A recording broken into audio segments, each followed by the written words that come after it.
Hi everyone, I'm being super naughty. I'm filming this in my lunch break at work, but I wanted to get it done because the Board Game Captain asked me to play board game tag with him. So how this works is the captain has tagged me in the topic of board game nostalgia. I'm going to choose a game, in fact 2 games, and that I'm going to briefly talk about, and then I tag someone else and they do the same topic. Board game nostalgia is games that you've got in your collection that you have kept despite them being way outdated, probably better games around, but you hang on to them because of some story that is involved in them or a memory that you have. You'll never get rid of these games. My first game, and I don't have any props because I'm in the office today, is the James Bond role-playing game from Victory Games. The James Bond role-playing game released back in 1983, and I played it for many years. It's got a lot of great memories for me, but not only that, is a fantastic game system. So if you haven't tried it and you can get it secondhand, I highly recommend getting it. There's also loads of supplements based on various movies, a cue manual full of awesome gadgets,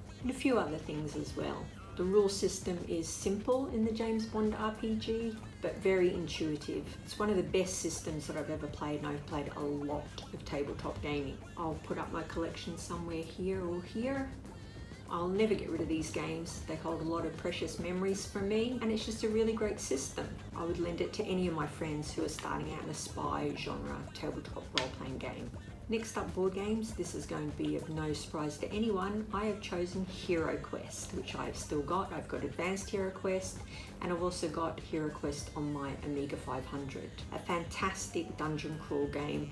One of the first, I think, that used proper miniatures and little cardboard furniture. Just a fantastic rose-tinted glasses board game. Very simple in play style now compared to modern board games, but at the time, just brilliant. It was like playing a really basic version of the D&D tabletop game. It also came out with some little scenarios, which I sadly don't have anymore, but just a whole heap of fun.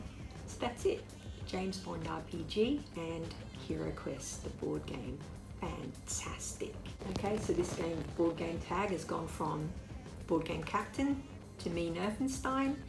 Next up, it's going to go to Nettersplays, one of my favorite video channels.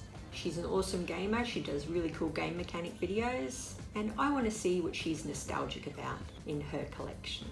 Who will Netta's tag? I guess we'll find out soon. Nerfenstein out.